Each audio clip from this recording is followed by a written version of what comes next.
Hello World! Je suis content de vous retrouver dans cette nouvelle vidéo pour la suite de mes récits. Cette fois-ci, direction l'Asie et plus précisément la Thaïlande. Nous sommes toujours avant la pandémie. À ce moment-là, la Thaïlande est toujours l'une des destinations les plus prisées au monde par les touristes.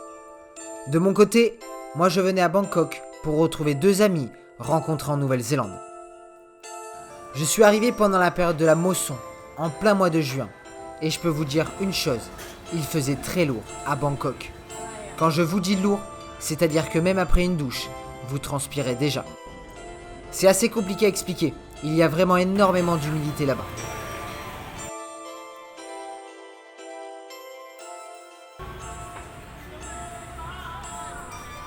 Malgré cette chaleur, on a bien évidemment pris le temps de visiter la ville et de trouver quelques spots sympas. Mais il y a une chose qui m'a marqué en me baladant dans Bangkok, c'est vraiment sa street food. Je m'explique. Bangkok, c'est un restaurant à ciel ouvert. Vous trouverez des échoppes, des petits stands de nourriture partout où vous pourrez manger pour 2 ou 3 euros à peine. En plus de cela, je peux vous dire une chose, la nourriture est vraiment exquise. Les Thaïlandais mangent dans la rue, c'est leur mode de vie.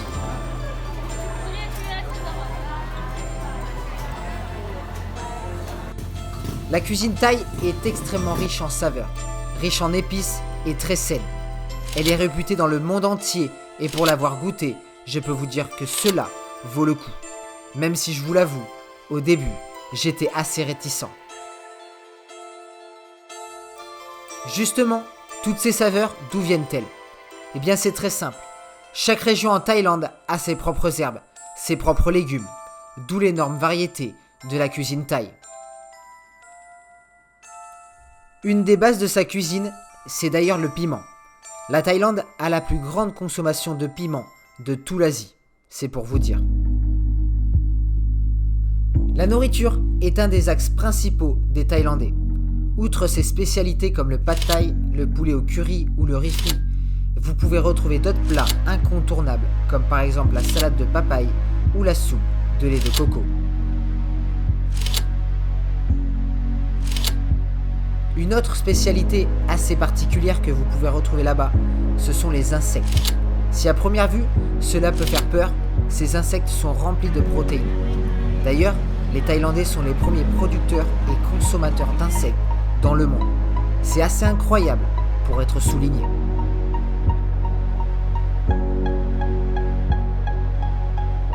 L'une des meilleures façons de goûter les saveurs thaïlandaises, c'est de se rendre dans leurs très nombreux marchés.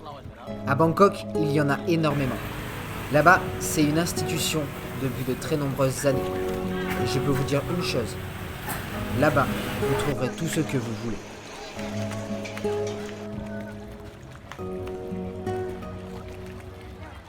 La Thaïlande, ce n'est pas qu'un voyage sur des îles paradisiaques ou encore un voyage des paysans.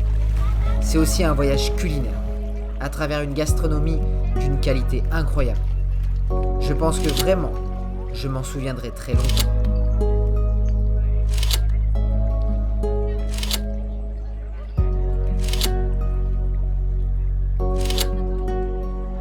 Et voilà, c'en est fini de ce petit épisode sur Bangkok et sa gastronomie. Pour la suite, je vais prendre la direction du sud, plus précisément de Phuket et ses nombreuses îles comme Koh Phi Phi. Si vous ne voulez rien rater, n'hésitez pas à vous abonner et j'ai plus qu'à vous dire la suite au prochain épisode. Ciao!